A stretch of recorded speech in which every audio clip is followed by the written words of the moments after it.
ಬೆಳಗಾವಿಯಲ್ಲಿ ಮಗಳ ಮನೆಗೆ ತಾಯಿಯೇ ಕನ್ನ ಹಾಕಿರುವಂತ ಘಟನೆ ನಡೆದಿದೆ.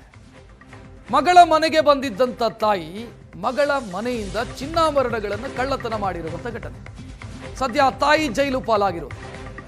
ಬೆಳಗಾವಿಯ ಪಿರಣವಾಡಿಯಲ್ಲಿ ನಡೆದಿರುವಂತ ಘಟನೆ ಇದು. ಒಟ್ಟು 3 ಮಕ್ಕಳಂತೆ, 3 ಪುತ್ರಿಯರಿದ್ರು. ಆ ಮಹಿಳೆಗೆ ಮೊದಲ ಪುತ್ರಿಯನ್ನ ಮದುವೆ ಮಾಡಿ ಕೊಡಲಾಗಿದೆ. ಆ ಮನೆಗೆ ಇವರು ಬಂದಿದ್ದಾರೆ. ಮನೆಗೆ ಬಂದು ಮಗಳ ಮನೆಯಿಂದಲೇ ಕಳ್ಳತನ ಮಾಡಿದ್ದಾರೆ.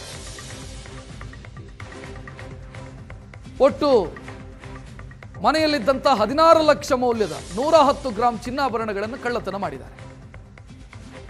ಮನೆಯಲ್ಲಿದ್ದವರು ಅಂದ್ರೆ ಮಗಳ ಮನೆಗೆ ಇವರು ಬಂದಿದ್ದಾರೆ, ಉಜ್ವಲ ಅಂತ.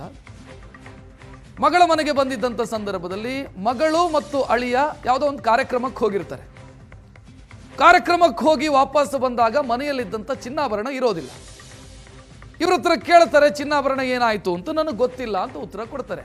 ನಂತರ ಹೋಗಿ ಪೊಲೀಸರಿಗೆ ಕಂಪ್ಲೇಂಟ್ ಕೊಟ್ಟ ನಂತರ ಪೊಲೀಸರು ತನಿಖೆಗಿಳಿದಾಗ ಗೊತ್ತಾಗಿದ್ದು ಕಳ್ಳತನ ಮಾಡಿದ್ದು ಇವರೇ ಅಂತ. ಅಂದ್ರೆ ಮಗಳ ಮನೆಯಲ್ಲಿ ತಾಯಿಯೇ ಕಳ್ಳತನ ಮಾಡಿದ್ದಾರೆ ಅನ್ನೋದು ಗೊತ್ತಾಗ್ತಾ ಇದೆ. ಯಾಕೆ ಕಳ್ಳತನ ಮಾಡಿದ್ದಾರೆ ಅಂತ ನೋಡಿದ್ರೆ ತನಿಖೆಯ ವೇಳೆ ಗೊತ್ತಾಗಿದ್ದು ಮತ್ತಿಬ್ಬರು ಹೆಣ್ಣು ಮಕ್ಕಳಿಗೆ ಮದುವೆ ಮಾಡಬೇಕಿತ್ತು, ಅದಕ್ಕಾಗಿ ಮಗಳ ಮನೆಯಲ್ಲೇ ಕಳ್ಳತನ ಮಾಡಿದ್ದಾರೆ ಅಂತ. ಟಿಳಕವಾಡಿ ಪೊಲೀಸರು ಈ ಕೇಸನ್ನು ಭೇದಿಸಿರೋದು.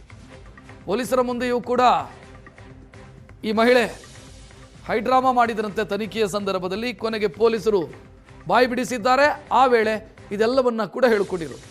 ಉಜ್ವಲ ಕಮ್ಮಾರ್ ಅಂತ ಮಹಿಳೆ ಅರೆಸ್ಟ್ ಆಗಿರೋದು.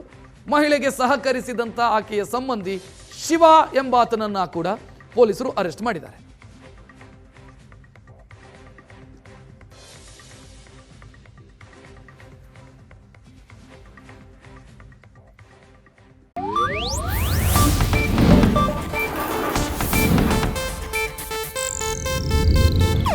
ಇದು ಏಷ್ಯಾನೆಟ್ ನ್ಯೂಸ್ ನೆಟ್ವರ್ಕ್ ಪ್ರಸ್ತುತಿ.